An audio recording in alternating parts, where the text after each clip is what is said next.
Here's a map showing where the existing cogeneration systems are.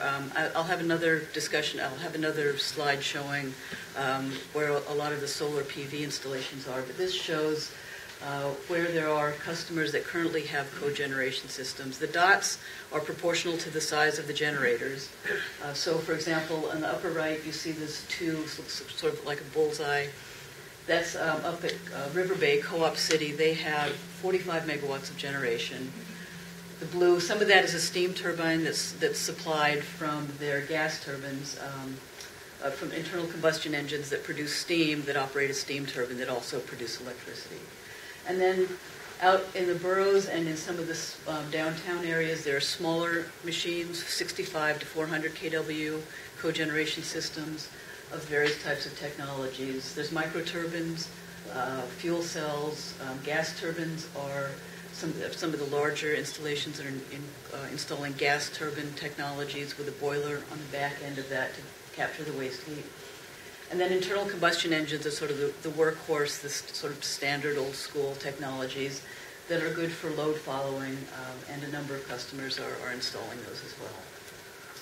All of these are CHP, although I guess we'll have to find another color for the blue box when they start to be installed.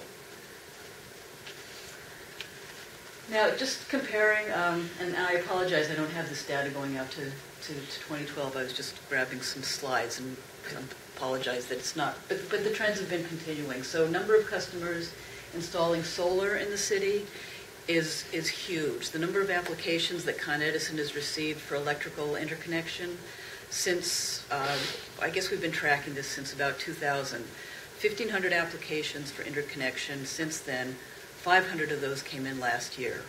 So big uptick in the increase. Most of that solar, most of it's smaller solar, and you can tell that sort of the size, the megawatt size is very different from the cogen size. And that has to do with the footprint of the technology. PV is constrained by the size generally of the rooftop. Cogeneration is a much smaller footprint for a larger megawatt installation. Moving to what Con Edison looks at when a customer comes and wants to electrically connect to the grid. So they're installing a machine, either PV or some type of cogen system, in parallel, electrically in parallel with Con Edison, and Con Edison is supplying continuous backup. So whatever energy the customer isn't using from their cogen machine is in parallel, continuously being backed up. And if the generator is down, then that backup is there. Most of the systems that NYSERDA will fund require that machine be able to provide emergency power. And so if the grid is not there, there would be a disconnect from the grid, and then that machine could pick up whatever loads have been electrically connected to that generator. So when a customer comes to look to interconnect to Con Edison, these are the types of impacts that it could have on the distribution system and on other customers that are connected to the same feeders. And so our review looks at and I won't spend too much time on these details unless people want to talk about fault current and network protectors and islanding. But I do have a slide that explains what some of these are.